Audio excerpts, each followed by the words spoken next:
Halo Sobat Fisika, kembali kita membahas tentang topik fisika yang seru. Hari ini kita akan membahas tentang yang namanya Valitronics ya. Kemarin waktu membahas tentang dispersi dari grafin ya, kita mendapati bahwa grafin adalah suatu elektron yang secara efektif relativistik ya dan tidak bermassa ya. Masanya sama dengan 0 ya. Nah, tapi orang selalu berandai-andai bagaimana bila ternyata kita bisa membuat massa grafin itu ada gitu ya. Atau artinya yang dispersi awalnya seperti ini ya, ini menjadi punya gap ya, punya gap. Nah, itu kembali bisa dituliskan ya, seperti Hamiltoniannya seperti grafin ya, V sigma dot P gitu ya, ditambah delta sigma Y gitu ya. Dimana sigma itu adalah Pauli vektor ya, P sigma X dan sigma Y didotkan dengan P yang merupakan vektor 2 dimensi ya, momentum gitu ya. Dengan delta adalah massa atau di sini bisa kita sebut sebagai band gap-nya. Nah, ada nggak material yang seperti ini gitu ya di alam ini gitu ya? Ternyata ada. Dia bentuknya sama-sama heksagon ya, seperti grafin, tapi strukturnya berbeda ya. Jadi kalau dilihat dari atas itu heksagon, tapi kalau grafin dia itu 2 karbon gitu ya, karbon-karbon. Tapi kalau yang sekarang, yang satunya adalah satu karbon, satunya MO misalkan dia, satunya lagi itu ada S2 ya. Jadi ada 2 atom S ya. Di ke atas dan ke bawah dia bakal gitu ya. Atau bisa juga boron ya, satunya boron dan satunya nitride gitu misalkan. Nah, ini ada banyak sekali famili ya yang punya sifat sama-sama heksagon tapi 2 atom penyusunnya berbeda. Nah, itu dia melakukan apa namanya breaking inversion symmetry gitu ya. Simetri inversinya rusak gitu.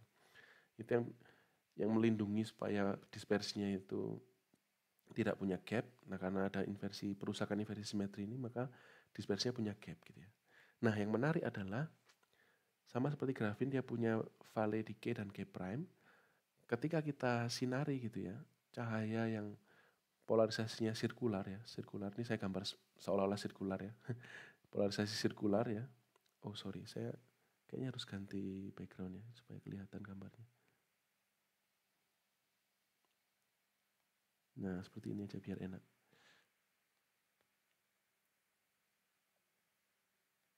Oke, jadi ketika polarisasinya itu sirkular ya, misalkan dia sirkular ke kanan atau ke kiri gitu ya. Yang ini ke kiri gitu ya. Ternyata kita bisa mengseleksi ya eksitasinya hanya di K atau di K prime gitu ya. Nah, ini yang kita sebut sebagai pembukaan derajat kebebasan yang baru ya, yaitu valley ya. Nah, kemudian orang menyebutnya ini valitronics. Jadi seperti spintronics, bahwa kita bisa memainkan spin dari elektron gitu ya. Electronics kita bisa memainkan charge dari elektron gitu ya. Nah, sekarang kita bisa memainkan derajat kebebasan yang lain, yaitu valley atau lembah ya, di K dan K prime. Nah, di kuliah kali ini kita akan membahas bagaimana bisa kita mendapatkan sifat valitronics. Bagaimana bisa cahaya itu hanya menyerap sifat tertentu di K saja tapi nggak di K prime dan seterusnya gitu ya. Oleh sebab itu kita akan belajar materi bagaimana interaksi elektron dengan cahaya ya. Nah, kita selalu mulai dengan menggambarkan efektif Hamiltonian ya. Efektif Hamiltonian untuk elektron di K itu seperti ini ya. Teman-teman bisa mengikuti kuliah saya tentang grafin di pertemuan sebelumnya. Saya sudah mengerjakan bagaimana mendapatkan efektif Hamiltonian di K gitu ya. Nah, teman-teman bisa melanjutkan exercise-nya. Kalau teman-teman memasukkan koordinatnya di K prime, kemudian kalian melakukan ekspansi gitu ya, Maclaurin expansion atau apa itu yang pendekat di Taylor expansion ya, di dekat K prime, maka kalian mendapatkan dispersi yang agak berbeda gitu ya. Walaupun energinya sama, tapi Hamiltonnya berbeda ya. Bedanya adalah ini tergantung koordinat yang dipilih ya, K prime ya. Kalian bisa mendapatkan tanda plus minus ya di bagian sigma Y, atau juga bisa tanda plus minusnya di bagian sigma X ya, tergantung. Nah, di sini kita mendapatkan tanda plus minus di bagian sigma Y gitu ya. Oke, dan ini saya ambil rujukan ya dari paper yang nanti akan saya tuliskan di deskripsi ya. Oke, jadi bedanya Hamiltonian di K dan K prime itu adalah perbedaan Pauli matriksnya ya. Komponen Pauli matriksnya itu ada plus minusnya di sini ya, di sigma Y. Gitu. Nah, kalau kita tulis secara eksplisit ya, Hamiltonian di K atau K prime ya. Sekarang kita memberikan dia Valley Index yang namanya tau, itu bisa plus minus, itu kalau plus ya di K, kalau K prime berarti minus gitu ya. Nah, itu seperti ini gitu ya. Matriks 2x2, di off diagonalnya ada momentum, dan di diagonalnya ada gapnya gitu ya. Dengan total gap ya, total gapnya ini sebesar 2 delta ya. Nah, ini saya tulis seperti ini supaya simple ya. Tapi kalian harus ingat total gapnya 2 delta. Nah, kalau teman-teman bisa menyelesaikan matriks ini gitu ya, setiap matriks 2x2 kan kita bisa pasti cari tahu eigenvalue, eigenfaktornya gitu kan. Nah, eigenvalue kan pasti 2 ya, conduction band, valence band ya. Eigenstate-nya itu ada 2 ya, bagian di conduction band kita dapat yang seperti ini ya. Ini saya belum definisikan ya, dengan sudut theta itu ya. Sudut theta itu diberikan sebagai, di sini itu adalah deltanya, di sini adalah V dikalikan P-nya, di sini adalah energinya. Gitu. Kalau phi itu didefinisikan sebagai ini PX, ini PY ya. Ini PX gitu. Itu kalau phi. Nah, nanti teman-teman bisa cari tahu berapa itu cos 2 theta ya. Kalian bisa coba selesaikan sendiri, ini exercise. Ketika kalian mencari eigenvektornya, coba jangan lupa kalian normalisasi, nanti kalian mendapatkan nilai ini.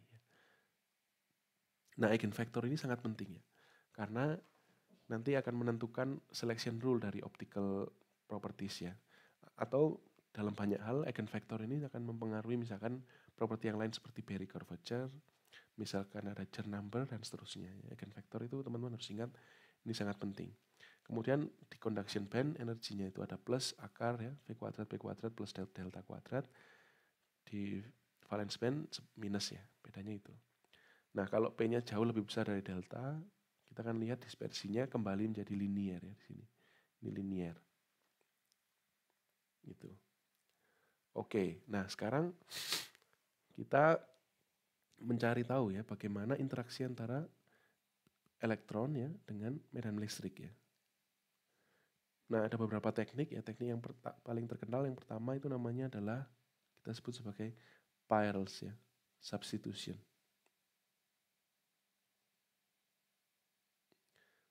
Ya.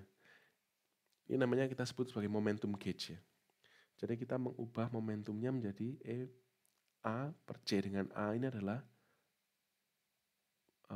vektor potensial ya. Orang Indonesia bisa potensial vektor, potensial vektor ya. Gitu. Nah, A itu bisa dikaitkan dengan medan magnet atau dengan medan listrik. Kalau nggak ada medan magnet, maka A-nya itu sama dengan IC per omega E gitu ya. Nah, ini saya memakai standar CGS ya. CGS Gaussian ya. Teman-teman kalau pakai yang SI tadi nggak ada C-nya nanti ya. Jadi apa? Definisinya itu E ya, itu adalah kalau nggak salah turunan ya, D per dt ya. Dari A. Dengan A itu bisa tuliskan pakai I omega T gitu ya, turunannya, maka bisa dapat ini ya, seper C, minus seper C kalau nggak salah. Ya. Nah, kemudian kita bisa substitusikan.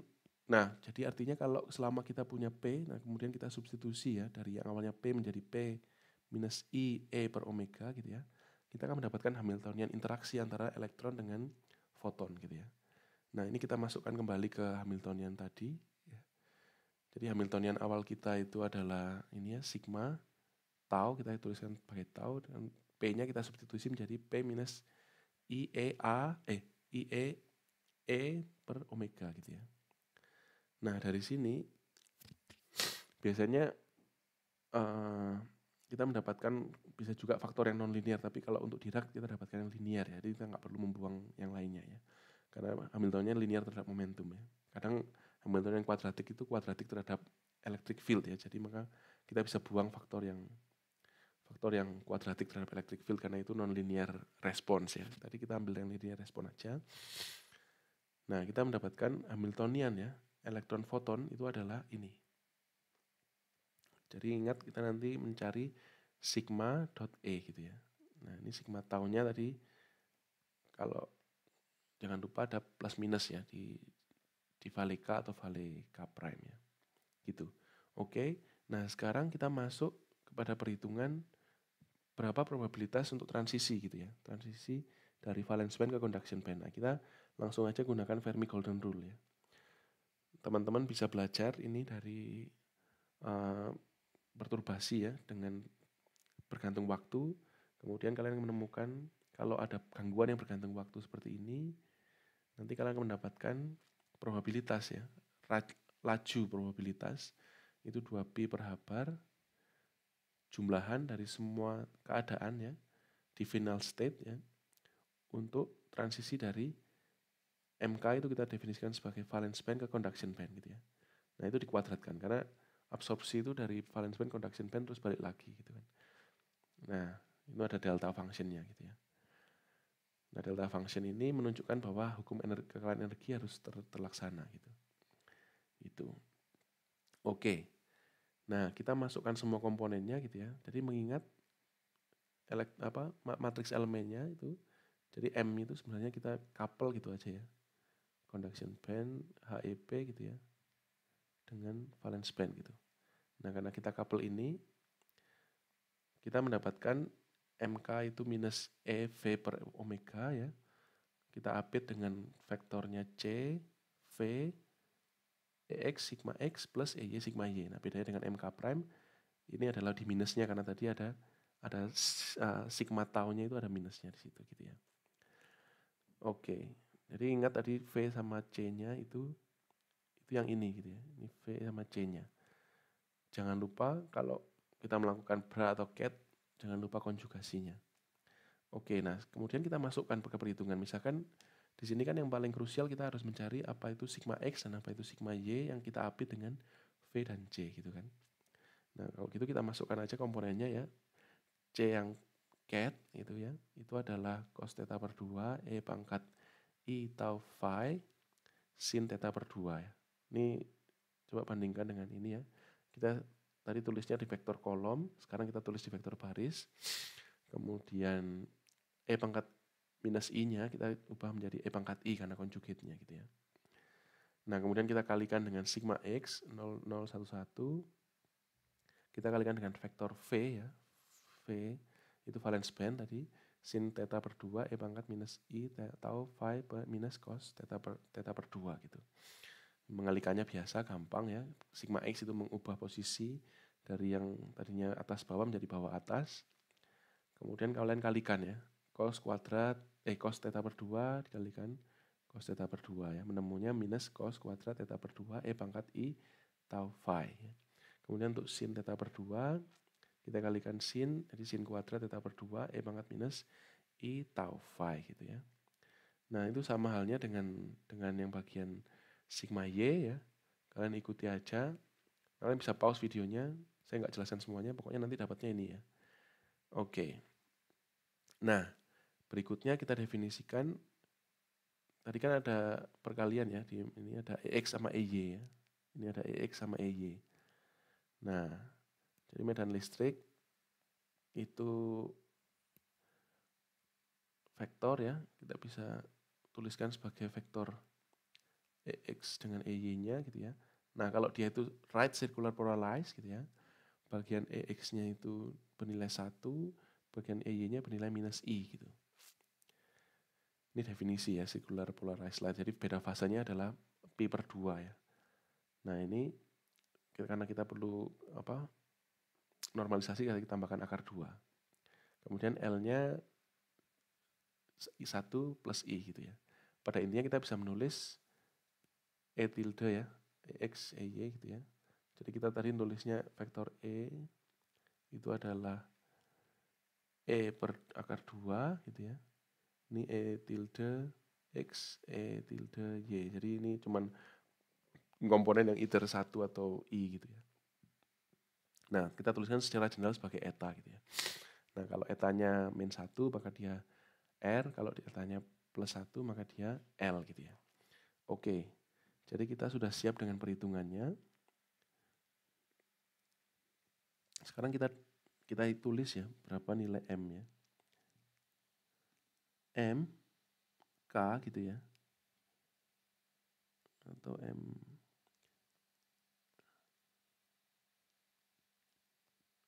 Kita tulisnya M tau aja ya, M tau gitu ya. Dengan polarisasi eta gitu ya. Itu sama dengan minus I, E, V per omega gitu. EX ya, EX itu, oke, kita butuh masukkan E-nya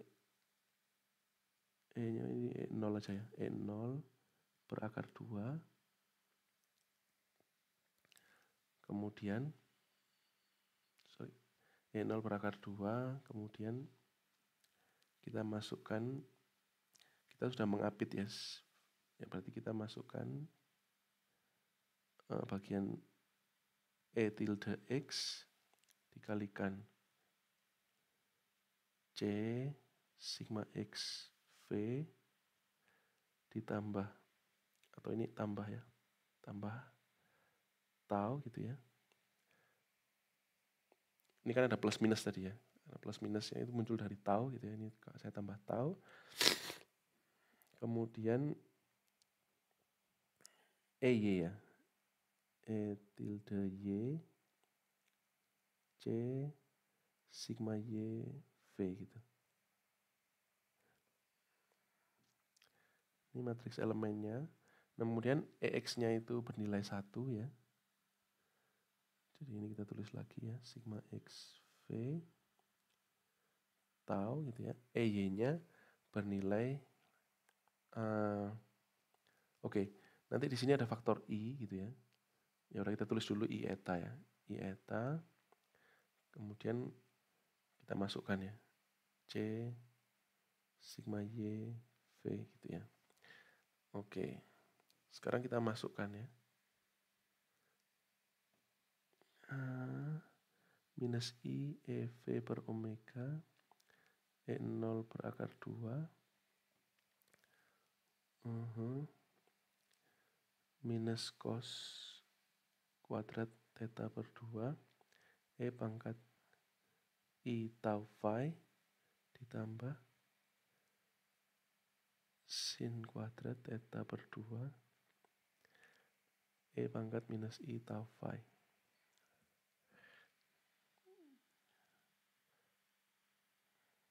Saya kurung besar ya. Terus ditambah tau eta yang ini ya.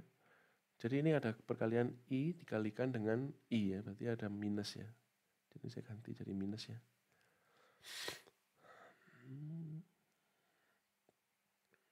Cos kuadrat theta per 2 E pangkat I tau phi ditambah sin kuadrat theta per 2 E pangkat minus tau phi ya. Gitu. Kita kurung tutup ya. Oke, ini adalah matriks elemennya. Nah, kemudian kita butuh mengkuadratkan matriks elemen ini kan gitu. Jadi M kuadrat ya. Jadi ini faktornya kita kuadratkan EV per omega E0 per akar 2 kuadrat gitu ya, minus plus ya, karena kita kalikan konjugit pasti ya, jadi udah pasti seperti ini. Nah, yang ini kita kalikannya harus pelan-pelan ya.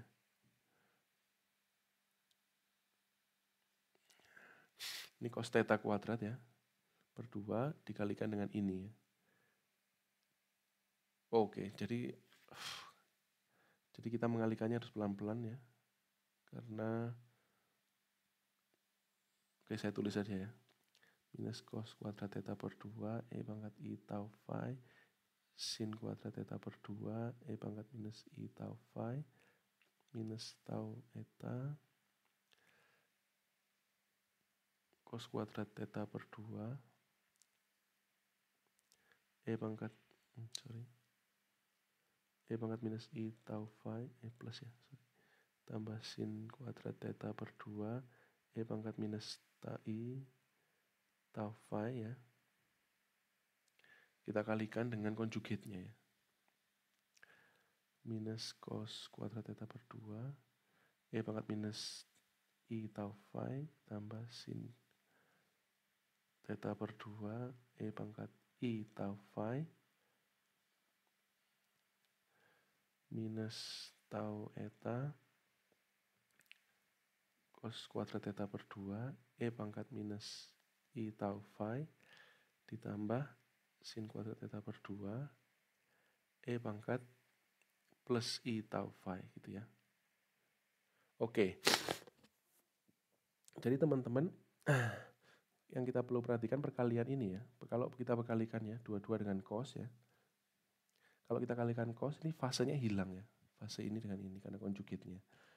Yang tidak hilang itu kalau kita kalikan cos kuadrat theta per 2 dengan sin ya. Ini kuadrat ya, sorry. Nah ini menjadi 2I tau phi gitu ya. Nah seperti kalian lihat tadi gitu ya. Ujung-ujungnya yang kita lakukan adalah kita akan mengintegralkan ya terhadap semua momentum ya. M kuadrat gitu ya. Jadi ini kalau integralnya karena dia 2 dimensi ya. Jadi ini saya kasih eksplisitnya ya. 2pi h bar kuadrat ini faktornya karena kita integral terhadap momentum ya. Supaya dia dimensinya sama ketika dia summation maupun integral ya. Nah, kalau kemudian ini adalah PDP ya. PDP d phi ya. Phi itu adalah angle ya. Ini kemudian ada delta function ya. Delta function tadi adalah 2EP minus H bar omega gitu. Ini adalah komponen dari W tadi yang harus kita integralkan ya. Dikalikan W0 ya. Ini kalikan W0. W0 adalah koefisiennya ini. Gitu. Nah, ketika kita mengintegralkan dv psi ini ya. Kalau ada angle gitu ya, angle ini ya. Ini berarti kan angle-nya E pangkat 2I tau phi gitu kan. Ini bisa tuliskan padahal sinus atau cosinus gitu kan. Nah, integral sin atau cosinus dalam satu putaran penuh itu nilainya 0 gitu. Jadi kalau dia nggak kuadrat ya. Jadi, karena kan sinus kan satu putaran penuh kan gini ya. Kalau cosinus gini gitu ya. Jadi ada kontribusi yang plus dan minus itu semuanya cancel gitu. Nah, jadi kita nggak pedulikan ya bagian yang cross term ini. Yang ini juga kita tidak pedulikan ya. Bagian ini kita tidak pedulikan, bagian ini tidak pedulikan. Nah, ujung-ujungnya kalau kalian melihat nanti ya berarti matriks elemennya MK itu MK untuk yang polarisasi plus misalkan kuadratnya itu bernilai cos pangkat 4 theta per 2 gitu ya. Kalau dengan konstanta, mungkin konstantanya 2 kalau nggak salah ya. Kalau nanti kalian buktikan sendiri ya, MK yang minus gitu ya, itu nilainya adalah sin pangkat 4 theta per 2 gitu ya. Ini konstantanya saya hapus, saya pokoknya proporsional gitu ya. Proporsional gitu. Kemudian kalau MK prime yang plus itu proporsional dengan sin ya, pangkat 4 theta per 2, pokoknya saling tukar gitu ya. Nah, M yang minus K prime gitu ya, itu proporsional dengan cos pangkat 4 theta per 2. Kenapa cos pangkat 4? Kayak karena ini kali ini kan pangkat 4 ya. Nah, kalau kalian udah melakukan ini gitu ya, nah kalian lihat lagi tadi ya, bahwa sudut theta itu diberikan oleh delta dan ini VP gitu ya, dan ini EP. Nah, kalian bisa mencari berapa dari rumus ya cos 2x gitu ya, misalkan itu kan sama dengan cos kuadrat x minus sin kuadrat x gitu kan. Atau bisa juga tulisnya 2 cos kuadrat x min 1 kan gitu. Nah, dari sini kita bisa mencari, kita ganti ya, jadi cos kuadrat x sama dengan cos 2x plus 1 dibagi 2 atau cos X-nya sama dengan akar gitu ya. Nah, dari sini kita bisa mencari bahwa cos theta per 2 itu sama dengan akar dari cos theta plus 1 dibagi 2 gitu. Oke, nah kalau cos pangkat 4 theta per 2 berarti itu sama dengan cos theta plus 1 dibagi 2 kuadrat gitu ya. Kalau sinnya, sin theta per 2 pangkat 4 sama dengan cos theta min 1 ya, per 2 kuadrat gitu. Nah, dari sini kita bisa lihat cos theta-nya itu adalah theta per EP ya, ditambah 1 per 2 kuadrat. Sin pangkat 4-nya itu adalah theta per EP min 1 gitu ya. Jadi dia either plus atau minus gitu aja ya. Nah, jadi W-nya kita punya dua kemungkinan ya, either plus atau minus gitu ya. Itu integral ya, integral PdP ini kalian bisa ubah menjadi integral EdE gitu ya. Dengan satu faktor gitu ya. Kemudian dV ini nanti nilainya 2pi ya. Nah, M kuadrat itu tadi dapatnya either cos pangkat 4 theta atau sin pangkat 4 gitu ya. Nah, itu nilainya delta. Saya ambil proporsionalnya aja ya. Jadi saya abaikan yang bawahnya gitu ya.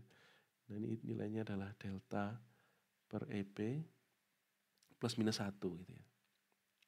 Kemudian ada delta function, ini kuadrat terus ada delta function ya.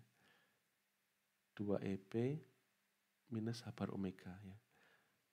Oke, nah integral delta function ini gitu ya, itu akan memberikan nilai, artinya kan kalian mengubah ya faktor yang integralnya yang EP ini menjadi H bar omega gitu ya. Maka hasil dari transisinya gitu ya, secara analitik ini kita bisa tahu bahwa W itu proporsional dengan EP yang pertama itu ada H bar omega per 2. Ini ada prefaktor lagi depannya yang omega 0 saya abaikan ya. Ini ada omega 0, ini ada seper omega juga nanti. Kalian harus cek. Kemudian ada di sini ada delta, 2 delta per H bar omega gitu. Plus minus 1 ya, kuadrat. Nah, kalian bayangkan kalau eksitasi elektron tadi ya, adalah pas di omeganya ini ya. Jadi H bar omega itu sama dengan 2 delta gitu ya. Kalau dia eksitasinya pas gitu ya, maka nilai prefaktor yang ini itu adalah 1 plus minus 1 gitu ya. Nah, kalau dia itu ternyata dapat yang minus gitu ya, maka nilainya W-nya nilainya 0 gitu. Nah, itu adalah alasan kenapa terjadi seleksi ya antara right circular polarized light itu bisa dieksitasi di K, tapi yang left itu bisa dieksitasi di K prime gitu ya. Itu. Jadi itulah alasan secara simpel kenapa terjadi peristiwa Valley selection rule. Terima kasih atas perhatiannya. Semoga kuliah ini bermanfaat ya untuk menjelaskan kepada teman-teman tentang bagaimana menggunakan Hamiltonian untuk mempelajari interaksi partikel dengan cahaya. Terima kasih.